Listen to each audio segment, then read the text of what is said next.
આકાશવાણી ભુજ સ્થાનિક સમાચાર વિરલ રાણા વાંચે છે.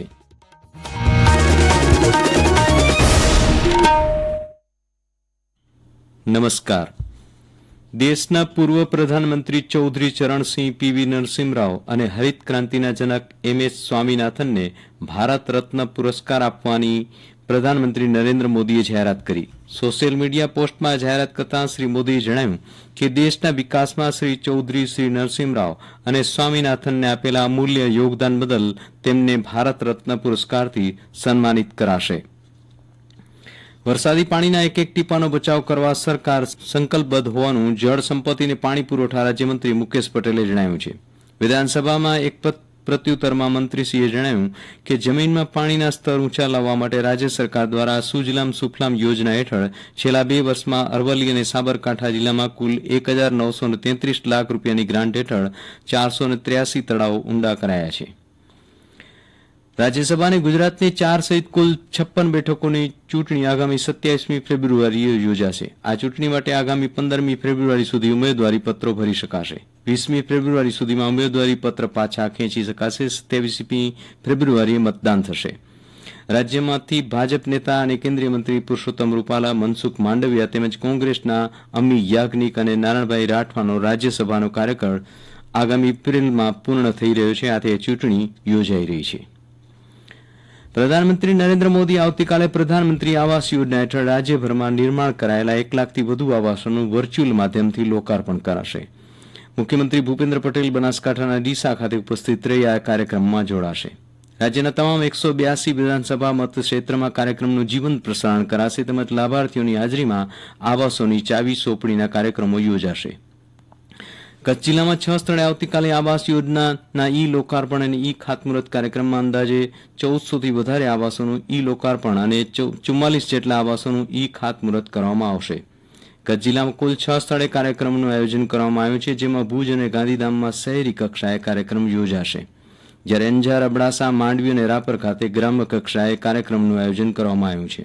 તમામ 6 જગ્યાએ ડીસાથી આયોજિત થનારા કાર્યક્રમનું જીવંત પ્રસારણ નિહાળી શકાય તે રીતે આયોજન કરવામાં આવી રહ્યું છે. ભુજનો કાર્યક્રમ ભગવતી હોટેલ ગ્રાઉન્ડ ભુજ ખાતે, અબડાસાનો કાર્યક્રમ રામેશ્વર ગ્રાઉન્ડ નખત્રાણા ખાતે, માંડવીનો કાર્યક્રમ પાટીદાર સમાજવાદી બિદડા ખાતે, જ્યારે અંજારનો કાર્યક્રમ મારુતિ ગ્રાઉન્ડ અંજાર ખાતે, ગાંધીધામનો કાર્યક્રમ ડોક્ટર આંબેડકર ભવન ગાંધીધામ ખાતે અને રાપરનો કાર્યક્રમ શ્રી સ્વામિનારાયણ ગુરુકુળ રાપર ખાતે યોજાશે.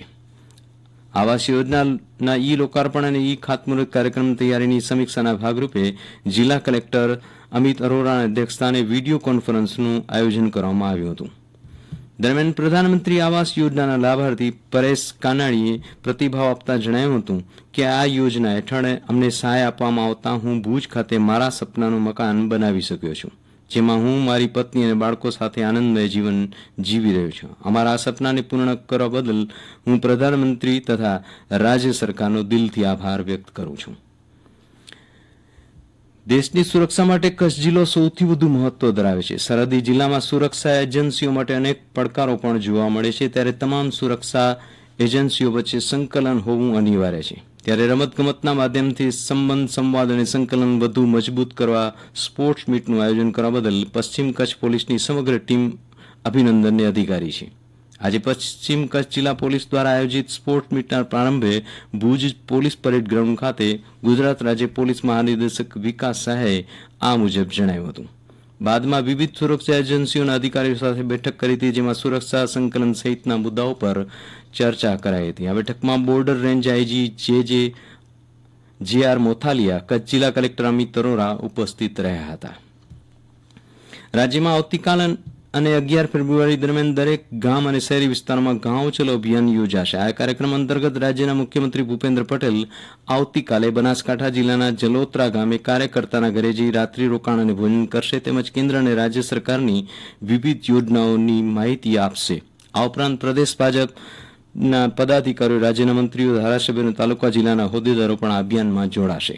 દરમિયાન કચ્છ જિલ્લા ભાજપ અધ્યક્ષ દેવજી વર્ચનના માર્ગદર્શન હેઠળ ગ્રામીણ તેમજ શહેરી વિસ્તારોમાં અંદાજિત 1100 જેટલા પક્ષના અગ્રણીથી લઈને બૂથ સ્તરના કાર્યકર્તાઓ 1 દિવસીય ગાંવ ચલો અભિયાનમાં જોડાશે.